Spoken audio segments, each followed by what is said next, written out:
لیلا کو جب کافی دیر بعد ہوش آیا تو ریان نے کاشف صاحب کو دیکھ کر پوچھا، اب کیسی ہے وہ؟ انہوں نے گہری سانس لی اور کہا، بہت بہتر ہے۔ شہناز ممانی کی بات پر اس نے پلٹ کر دیکھا۔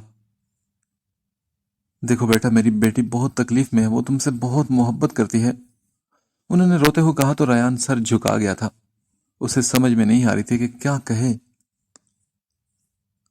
ریان، میں تمہیں وفا کا واسطہ دیتی ہوں، لیلا سے نکاح کر لو بیٹا۔ انہوں نے اس کے آگے ہاتھ جوڑ دیے تو ریان کو دھچکا لگا۔ وہ حیران کھڑا ان کو دیکھ رہا تھا۔ وفا کا واسطہ؟ یہ واحد طریقہ تھا ریان کو ہر بات کے لیے منانے کا۔ نہیں، یہ ہرگز نہیں ہو سکتا۔ ریان کی پہلے ہی شادی ہو چکی ہے اور اب وفا کے نام پر بلیک میل نہیں ہو سکتا یہ۔ ہادی نے سنجیدگی سے کہا، ریان پلیز ذرا جلدی اندر آئیں۔ نرس بھاگتی ہوئی باہر آئی تو ریان لیلا والے روم کی طرف بھاگ اٹھا۔ اللہ خیر۔ سب نے گہری سانس لی۔ کافی دیر گزر گئی تھی۔ تبھی تھوڑی دیر بعد ریان باہر نکلا اور کہا، میں تیار ہوں اس شادی کے لیے۔ یہ کہہ کر وہ چلا گیا اور سبھی لوگ ساکت نگاہوں سے اسے دیکھنے لگے۔ ہادی، یہ کیسے ممکن ہے؟ سمجھاؤ اس کے اسے ہوا کیا ہے؟ مدت نے پریشانی سے کہا تو وہ بولا، ہاں میں جاتا ہوں، میں دیکھتا ہوں۔ ہادی فوراً اس کے پیچھے چلا گیا اور اس کے قریب پہنچ کر بولا، ریان یہ جلد بازی کا فیصلہ ایسا مت کرو۔ ہادی، تم جانتے ہو مجھے وفا کا واسطہ دیا گیا ہے، میں کیسے روک سکتا ہوں؟ وہ تڑپ کر بولا تو ہادی نے کہا، ریان بھی میچور یار، بھی پریکٹیکل، تم ایسا کیسے کر سکتے ہو؟ وہ اس کا ہاتھ تھام کر سنجیدگی سے بولا تھا مگر ریان جیسے اس کی بات کوئی سن ہی نہیں رہا تھا۔ ڈیئر لسنرز، کہانی کو تھوڑا ماضی میں لے کر چلتے ہیں اور دیکھتے ہیں کہ حسیمہ کنول کو ساری کہانی کیسے سناتی ہے وفا کے بارے میں۔ وفا میرے چاچو اور خالہ کی بیٹی تھی۔ وہ میری ایج فیلو ہی نہیں بلکہ بیسٹ فرینڈ بھی تھی۔ ہم دونوں کرائم پارٹنرز بھی تھے۔ ہم دونوں اس گھر کے مکینوں کی جان تھی۔ وفا اٹھو، نکلو کمرے سے یار، بھائی آ جائیں گے۔ حسیمہ نے وفا کا بازو کھینچا جو ریان کی الماری کھول کر بیٹھی تھی۔ جب گاڑی آئے گی تو پتہ چل جائے گا، ڈرپوک اب بولنا مت۔ وفا بازو چھڑا کر پھر الماری کی طرف بڑھی تھی۔ ان دونوں کا مقصد ریان کی پرسنل ڈائری کو پڑھنا تھا مگر حسیمہ اب ڈر رہی تھی۔ یہ لو، مل گئی اس کی ڈائری، وفا خوشی سے چلا کر بولی تھی۔ واقعی؟ ہاں دیکھو نا۔ وفا کے پاس آتے وہ بےتابی سے بولی اور پوچھا، بتاؤ نا اس میں کیا لکھا ہے؟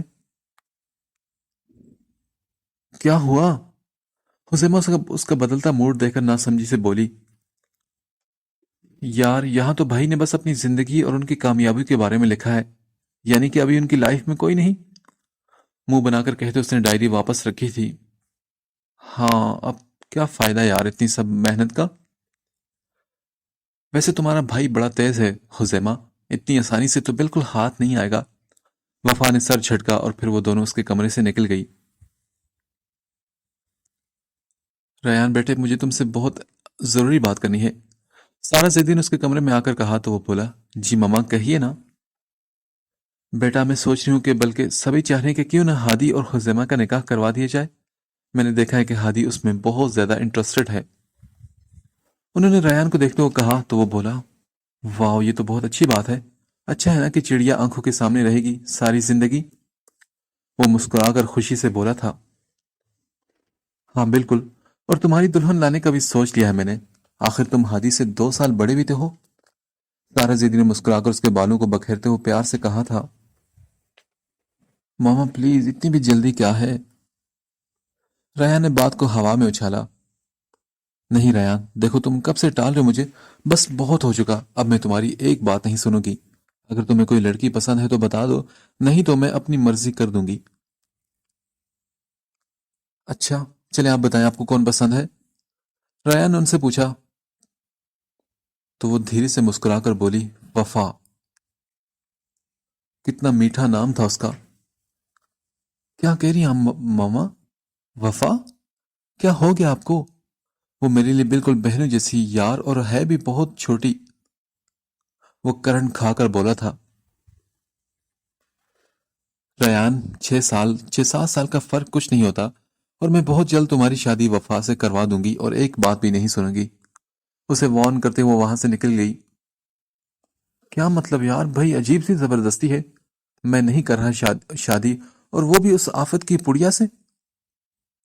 میں اسی سے کہتا ہوں کہ وہی کرے گی انکار۔ وہ کچھ سوچتا اٹھا اور وفا کے کمرے کی طرف آیا تو اندر سے آتی آوازوں نے اس کے قدم روک لیے۔ وفا، تم میرے لیے ردا کی طرح ہو، اس لیے میں چاہتی ہوں کہ ہمیشہ اس گھر میں رہو۔ اور ریان کسی بھی لڑکی کا آئیڈیل ہو سکتا ہے، اور شادی سے پہلے تو بھائی ہی ہوتے ہیں۔ تابش کو بھی تو میں بھائی سمجھتی تھی۔ میں نے تم سے پیار سے سمجھایا تھا۔ چلے میں مان بھی جاؤں تو کیا ریان بھائی مانے گی اس شادی کے لیے؟ چلے میں مان بھی جاؤں آپ ہی تو کیا ریان بھائی مان جائیں گے؟ کبھی بھی نہیں، کیونکہ ان کا آئیڈیل میں تو نہیں ہو سکتی، اور کسی کی زندگی میں زبردستی جانے کا مجھے کوئی شوق نہیں۔ وہ سنجیدگی سے بولی تھی، کیوں، کیا کمی ہے تمہیں؟ اور جب رشتہ پکا ہو جائے گا تو تم خود اس سے پوچھ لینا۔ مدت نے محبت سے اسے سمجھاتے ہوئے کہا تو وہ بولی، اوکے۔ تم خوش تو ہو نا؟ ہاں، خوشی تو ہو رہی ہے نا کہ ساری زندگی اسی گھر میں رہوں گی۔ وفا دھیمے سروں میں ہنس کر بولی تھی، شاباش میری جان۔ مدت نے اس کو گلے لگا کر بوسہ دیا تو ریان بنا کچھ کہے کمرے میں آ گیا تھا۔ وفا میں تو ہر خوبی ہے نا، شاید میں نے اس کو جیون ساتھی کی حیثیت سے کبھی دیکھا نہیں تھا، اسی لیے تو عجیب عجیب سا محسوس ہو رہا تھا۔ ریان کے دل کی دنیا بھی ایک دم بدل گئی تھی۔ ٹھیک ہے وفا، تم مجھے دل و جان سے قبول ہو اب سے۔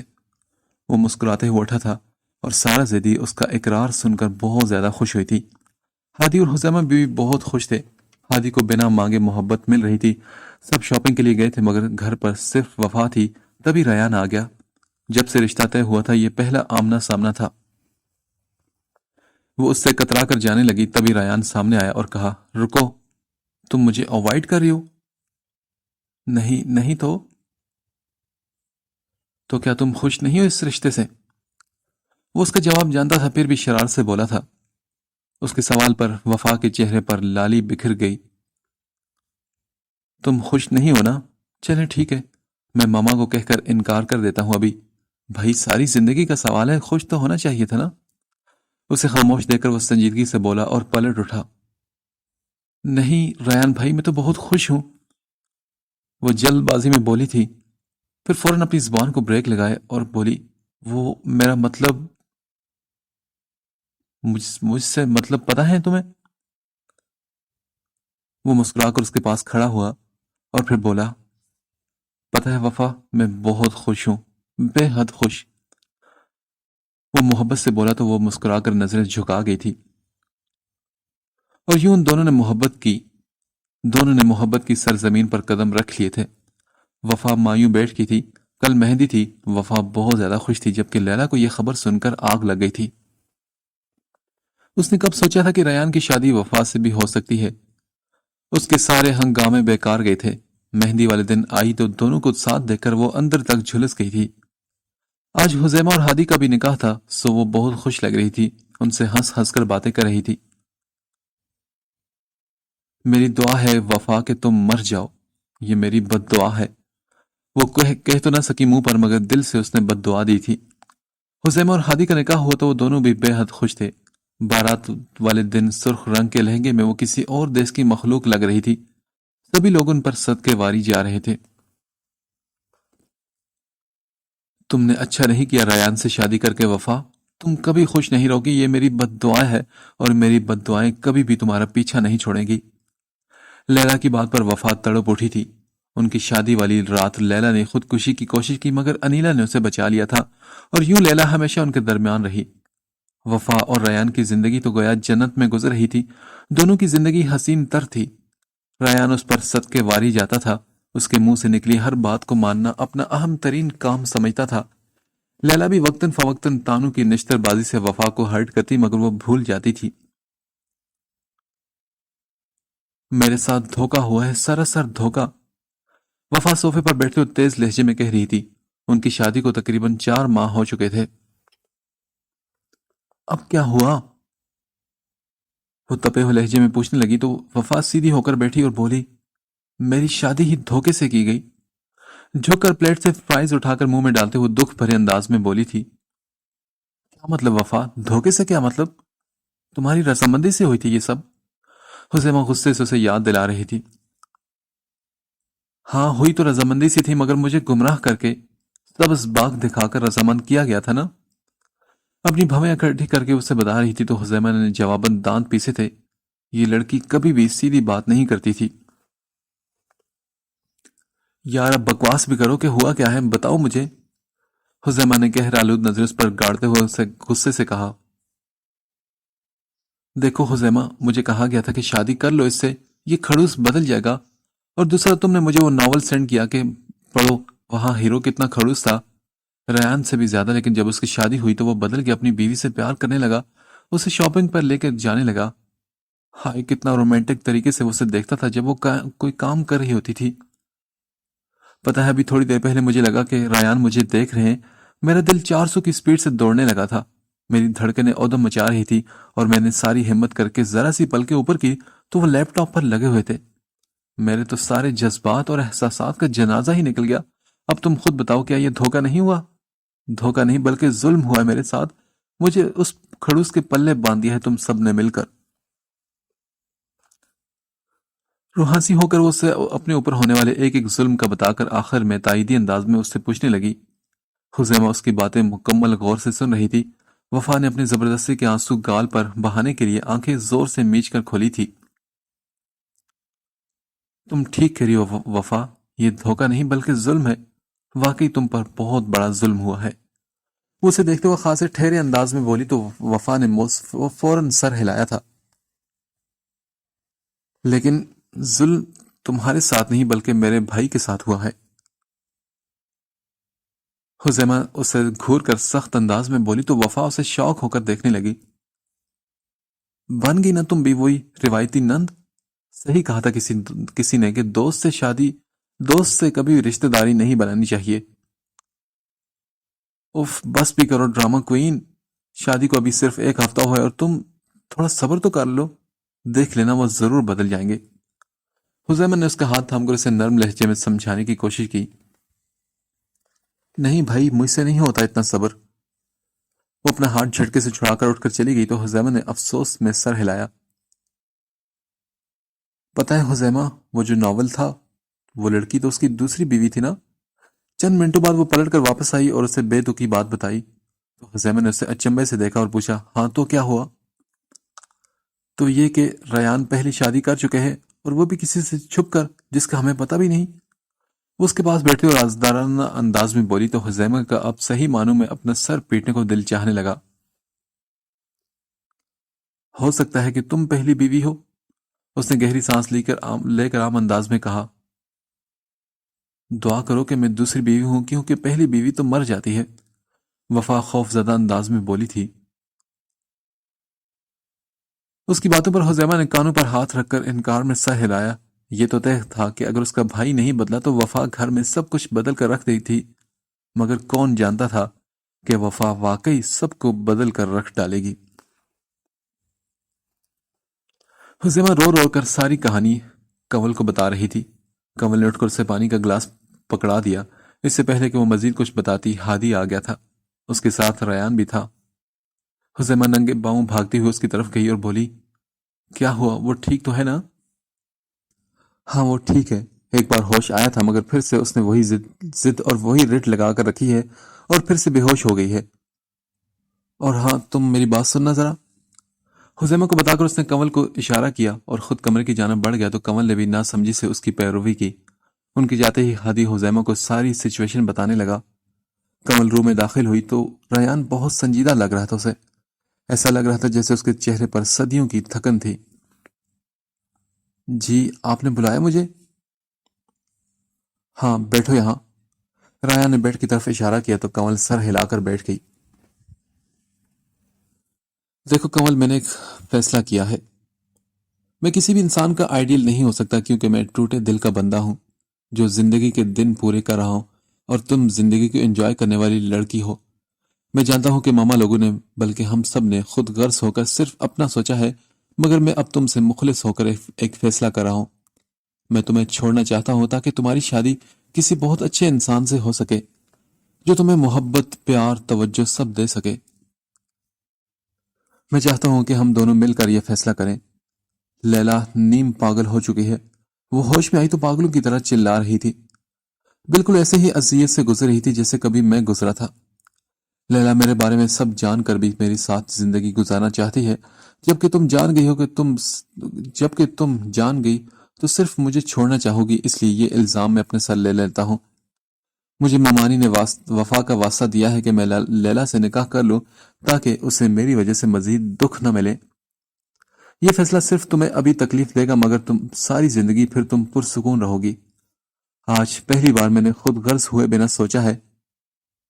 ریان نے دھیرے دھیرے اس کی ساری بات اس کو سنائی تھی۔ یہ فیصلہ اس نے کیسے کیا تھا، یہ وہ جانتا تھا یا اس کا دل؟ وہ کنول کو چھوڑنا نہیں چاہتا تھا، مگر قسمت خدا جانے اس سے کیا چاہتی تھی۔ کنول کو اس پل کچھ سمجھ نہیں آیا۔ اس کے دماغ کی رگیں بس پھٹتی ہوئی محسوس ہونے لگی تھی اسے۔ پھر وہ بولی، اگر میں کہوں کہ سب جان کر بھی میں آپ کا ساتھ دینا چاہتی ہوں تو؟ کنول نے اسے دیکھ کر نم آواز میں کہا تھا۔ ریان اس کی پہلی محبت اور اس کا شوہر تھا، وہ اسے سمیٹنا چاہتی تھی۔ تو میں یہ کہوں گا کنول کہ میں ایک بار پھر مجبور ہو چکا ہوں۔ زندگی کے فیصلے دل سے نہیں دماغ سے کیے جاتے ہیں۔ میں تمہارے لائق نہیں، میرے دل و دماغ پر بس ایک تصویر ہے اور وہ کبھی ڈیلیٹ نہیں ہو سکتی۔ اس وقت وہ دکھوں کی انتہا پر تھا اور کنول اذیت اور درد کی حدوں کو چھو رہی تھی۔ اس کے اندر کا دکھ کنول کو رلا رہا تھا۔ تبھی ریان کا فون بجا۔ جی وکیل صاحب، جی ہادی کو میں نے ہی کہا ہے، آپ پلیز پیپرز تیار کروا دیں۔ اس نے یہ کہہ کر کال بند کر دی۔ ریان کی گفتگو سن کر اسے لگا کہ اس کا وجود طوفانوں کی زد میں آ چکا ہے۔ ریان نے اس کی طرف دیکھا تو اس کا دل کٹا تھا۔ وہ وفا جیسی ہی تھی، وہ اس سے اتنا ملتی تھی کہ اس کا چھوڑنا بھی اسے سہانے روح لگ رہا تھا۔ وہ اس کے چہرے کو اب یاد کرنے کی کوشش کر رہا تھا۔ کہاں جا رہی ہو تم؟ ریان نے اسے اٹھتا دیکھ کر پوچھا تو وہ بولی، سامان پیک کرنے۔ ریان کو اس کی آواز کسی گہری کھائی سے آتی محسوس ہوئی تھی۔ اس کی آواز میں آنسو کی آمیزش تھی۔ وہ نہ چاہ کر بھی اس کو درد دے رہا تھا۔ سامان؟ لیکن کیوں؟ وہ ناسمجھی سے بولا تو کنول نے اسے دیکھا کہ وہ اتنا انجان کیوں بن رہا تھا۔ اس لیے سامان پیک کر رہی ہوں کیونکہ طلاق کے بعد تو میرا یہاں رہنے کا کوئی جواز نہیں بنتا نا۔ وہ اسے بنا دیکھے بولی تھی۔ نہیں ایسا مت کرو، میں لیلا کو لے کر کراچی چلا جاؤں گا۔ تم اس گھر میں تب تک رہو گی جب تک تم اپنے پاؤں پر کھڑی نہیں ہو جاتی اور تمہاری کسی اچھے انسان سے شادی نہیں ہو جاتی۔ وہ اس کے سامنے آتے ہوئے فیصلہ کن انداز میں بولا تھا۔ آپ ہوتے کون ہیں میرے بارے میں فیصلہ کرنے والے؟ پہلے فیصلوں پر میں اس لیے چپ رہی کیونکہ ان میں آپ بھی شامل تھے۔ آپ کا حق زیادہ تھا، مگر یہ میری زندگی ہے۔ اور رہی پیروں پر کھڑا ہونے کی بات تو ریان سر، میں جب بھی اپنے پیروں پر کھڑی ہوتی ہوں آپ تبھی زمین کھینچ لیتے ہیں کیونکہ آپ کو اس خدا نے اتنا اختیار جو دیا ہے۔ اس کو دیکھتے وہ بہت مضبوط لہجے میں بولی تھی۔ اس کی آواز میں نمی ضرور تھی مگر ارادے اس کے پختہ تھے۔ ریان پہلی بار اس کے سامنے لاجواب ہوا تھا۔ کنول، اس گھر کے مکینوں کو تم سے بہت محبت ہے۔ وہ چاہ کر بھی اپنا نہیں کہہ پایا تھا کہ وہ اسے کھو نہیں سکتا تھا کیونکہ وہ دل میں رہنے لگی تھی۔ کاش سب کے بجائے صرف آپ کو محبت ہوتی مجھ سے۔ وہ یہ کہہ نہ سکی مگر پھر بولی، میرے حصے میں محبتیں ہمیشہ کم وقت کے لیے آئے ہیں سر، اور میں ماما والے گھر میں رہ لوں گی، آپ پریشان مت ہوں۔ کنول نے اپنا فیصلہ سنایا تھا۔ لیکن تم اکیلی کیسے رہو گی وہاں پر؟ ریان جھنجھلا کر بولا۔ اپنے خیالات اسے بالکل سمجھ نہیں آ رہے تھے کہ وہ کیوں اس کی اتنی پرواہ کر رہا تھا۔ سر دنیا میں اکیلی ہوں تو اکیلی ہی رہوں گی نا، وہ کربناک آواز میں بولی تو ریان نے گہری سانس لی۔ اسے سمجھانے کا کام بعد میں چھوڑ کر وہ الماری کی طرف بڑھا۔ یہ لو، یہ تمہارے لیے۔ ریان نے ایک جیولری باکس اس کی طرف بڑھایا تو کنول نے نہ سمجھی سے دیکھا۔ میں اس دن ایک جیولری شاپ کے پاس سے گزر رہا تھا تو مجھے یہ پینڈنٹ اچھا لگا، سو میں نے تمہارے لیے لے لیا تھا۔ تم قبول کر لوگی تو مجھے اچھا لگے گا۔ وہ اب نرم لہجے میں بولا تو کنول کو وہ کسی پل بہت پر اسرار سا لگتا تھا۔ کنول نے نہ چاہ کر بھی ہاتھ اس کی طرف بڑھایا تو ریان نے مسکرا کر اس کے ہاتھ پر باندھ دیا۔ سنو ریان، خالہ کی کال آ رہی ہے، چلو۔ ہادی دروازہ نوک کر کے اندر آیا تھا۔ اوکے تم چلو، میں آتا ہوں، ریان نے کہا اور کنول کی جانب مڑا۔ دیکھو شاید یہ میاں بیوی کی حیثیت سے ہماری آخری ملاقات ہو۔ تم بہت اچھی ہو کنول۔ وہ خود بھی دکھی ہو رہا تھا اور کنول کی آنکھوں سے بھی آنسو نہ چاہ کر بہنے لگے تھے۔ نہیں پلیز، وہ اس کے آنسو دیکھ کر مزید غم زدہ ہو کر اسے اس کے آنسو روکتے ہوئے بولا تھا۔ میں جا رہا ہوں، خدا حافظ۔ کنول نے اس کے ان الفاظ پر درد سے آنکھیں بند کر لی۔ وہ کہہ کر چلا گیا مگر دروازے کے پاس جا کر پلٹا تو وہ آنکھوں میں آنسو کا سمندر لیے اسے ہی دیکھ رہی تھی اور کنول اس پینڈنٹ کو دیکھتے ہوئے رو پڑی تھی۔ قسمت نے کتنا برا کھیل کھیلا تھا اس کے ساتھ۔ بھائی یہ غلط ہے، آپ ایسا نہیں کر سکتے۔ حسین اسے آتے ہوئے دیکھ کر اس کی جانب لپکی۔ ہادی نے سوالی نگاہوں سے دیکھا۔ کیا بات ہوئی؟ تو ریان نے کہا، میں نے اسے سب بتا دیا یار، مگر وہ بہت رو رہی ہے۔ ہاں یہ تو ہونا ہی تھا، ہادی بھی دکھی انداز میں بولا تھا۔ بھائی کیا یہ سب ضروری ہے؟ ہاں حزیمہ، تم بس اس کے پاس رکو۔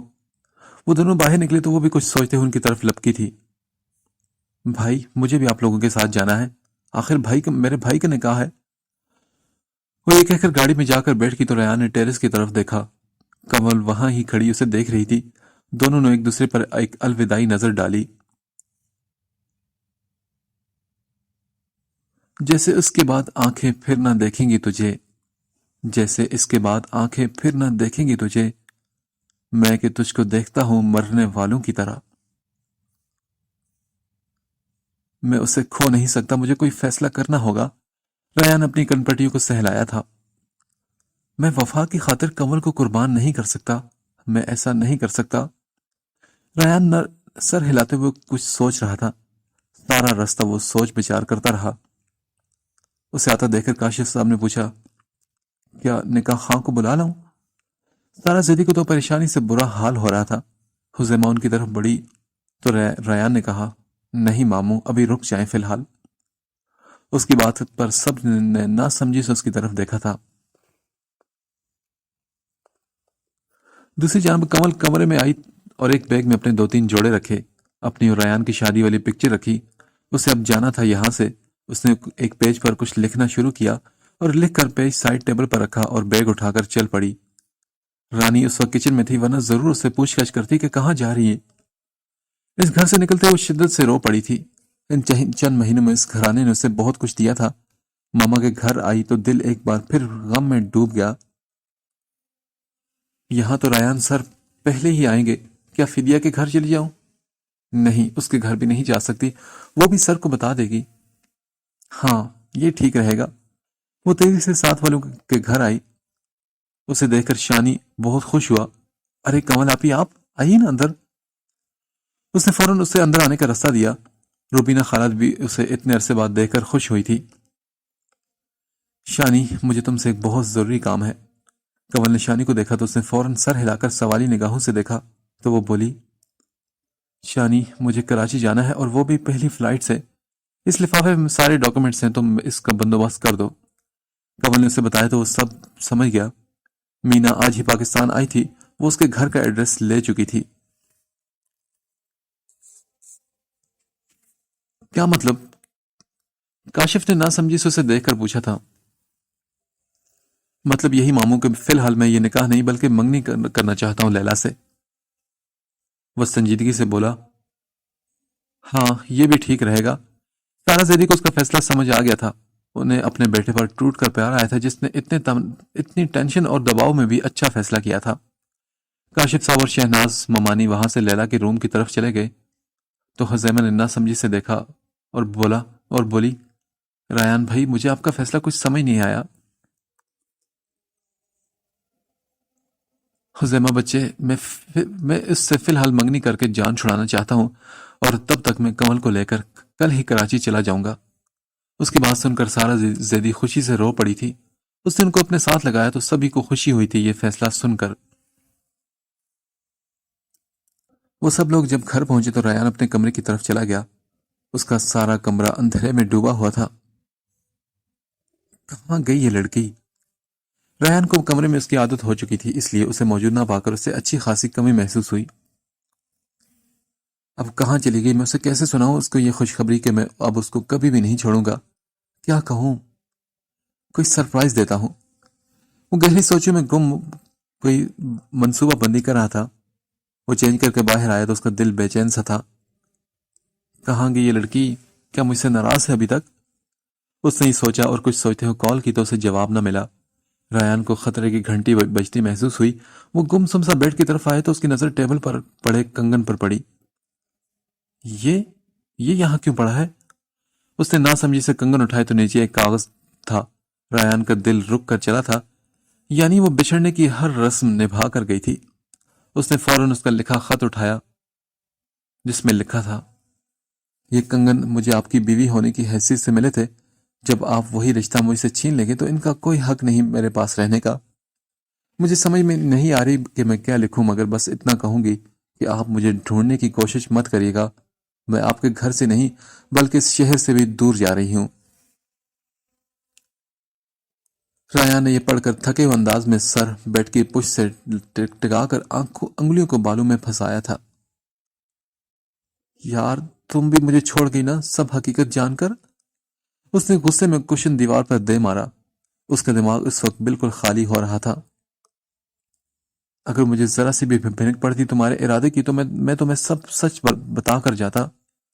وہ اٹھتے ہوئے آگے پیچھے دیکھنے لگا جیسے کچھ ڈھونڈ رہا تھا۔ ہر بار مجھے کیوں چھوڑ جاتا ہے ہر وہ انسان جسے میں دل کی مسند پر بٹھا دیتا ہوں؟ اس کی آنکھوں میں نمی آ چکی تھی۔ تم تو وفا تھی میری، کیوں زندگی میرے اتنے امتحان لے رہی ہے؟ وہ اپنا فون اٹھا کر باہر آیا تھا۔ ماما یہ لے سنبھال لینے، کیونکہ کمل بھی گھر چھوڑ کر جا چکی ہے۔ اس نے سب کے سر پر ایک جیسے بم پھوڑا تھا۔ سب کو یہ نیوز سن کر ایک شوق لگا تھا۔ کیا مطلب؟ کہاں گئی ہے وہ؟ سارا زیدی نے کنگن تھامتے ہوئے ناسمجھی سے اسے دیکھا۔ حزیمہ تو بس رونے والی ہو چکی تھی۔ خدا جانے کہاں گئی، میں اس کی ماما کے گھر جا رہا ہوں، شاید وہ وہیں ہو۔ ریان آج پھر ہار چکا تھا۔ میں اس کا نمبر ٹریس کراتا ہوں۔ ہادی تم ریان کے ساتھ جاؤ۔ تابش نے ہادی کو اشارہ کیا جو اس وقت پریشان سا سب کو دیکھ رہا تھا۔ اف یہ لڑکی کتنی بیوقوف ہے، کہاں چلی گئی ہوگی؟ مدت نے بھی پریشانی میں سر پکڑ لیا تھا۔ بیوقوف نہیں ہے وہ، آپ لوگوں کی منصوبہ بندی بعد میں بدلی، پہلے اسے سب کچھ بتانا چاہیے تھا آپ لوگوں کو۔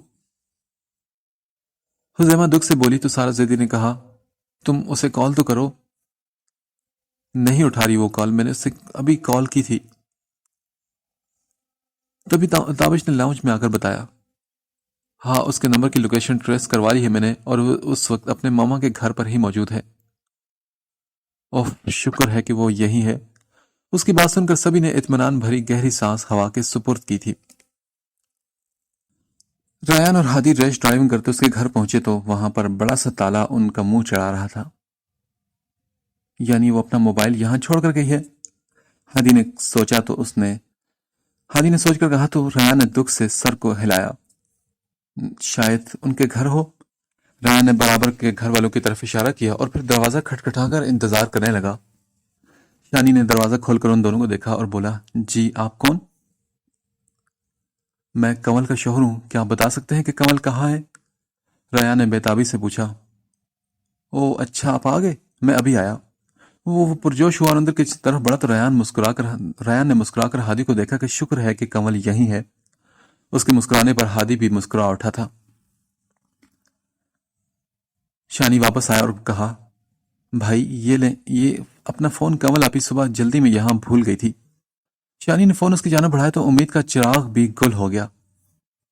لیکن وہ کہاں گئی؟